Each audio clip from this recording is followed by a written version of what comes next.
Matthew chapter 9. And he entered into a ship, and passed over, and came into his own city. And behold, they brought to him a man sick of the palsy, lying on a bed. And Jesus, seeing their faith, said unto the sick of the palsy, Son, be of good cheer, thy sins be forgiven thee. And behold, certain of the scribes said within themselves, This man blasphemeth.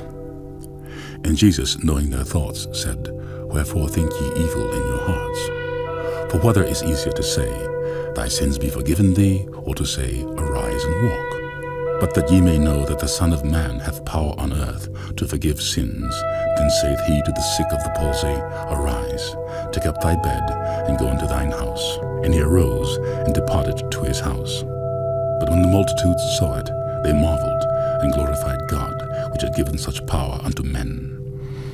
And as Jesus passed forth from thence, he saw a man named Matthew, sitting at the receipt of custom. And he saith unto him, Follow me. And he arose and followed him. And it came to pass, as Jesus sat at meat in the house, behold, many publicans and sinners came and sat down with him and his disciples. And when the Pharisees saw it, they said unto his disciples, Why eateth your master with publicans and sinners? But when Jesus heard that, he said unto them, They that be whole need not a physician, but they that are sick. But go ye and learn what that meaneth. I will have mercy and not sacrifice. For I am not come to call the righteous, but sinners to repentance. Then came to him the disciples of John, saying, Why do we and the Pharisees fast oft, but thy disciples fast not? And Jesus said unto them, Can the children of the bride chamber mourn, as long as the bridegroom is with them? But the days will come, when the bridegroom shall be taken from them, and then shall they fast. No man putteth a piece of new cloth unto an old garment, for that which is put in to fill it up taketh from the garment, and the rent is made worse. Neither do men put new wine into old bottles, else the bottles break, and the wine runneth out, and the bottles perish. But they put new wine into new bottles, and both are preserved. While he spake these things unto them, behold, there came a certain ruler, and worshipped him, saying, My daughter is even now dead, but come and lay thy hand upon her, and she shall live. And Jesus arose and followed him, and so did his disciples. And behold, the woman which was diseased with an issue of blood 12 years came behind him, and touched the hem of his garment. For she said within herself, If I may but touch his garment, I shall be whole.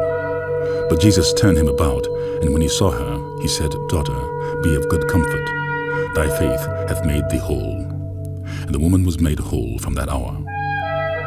And when Jesus came into the ruler's house, and saw the minstrels and the people making a noise, he said unto them, Give place, for the maid is not dead, but sleepeth.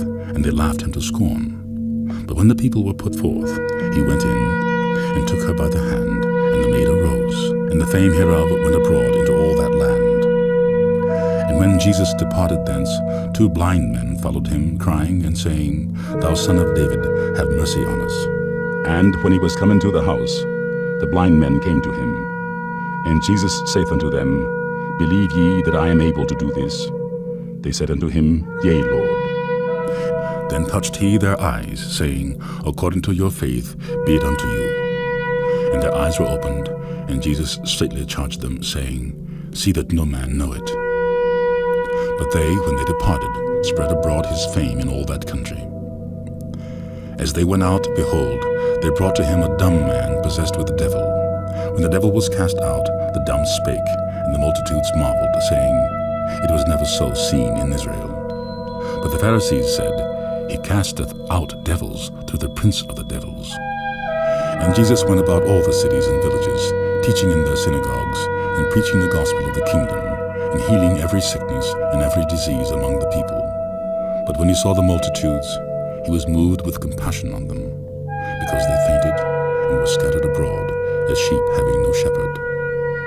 Then saith he unto his disciples, The harvest truly is plenteous, but the laborers are few.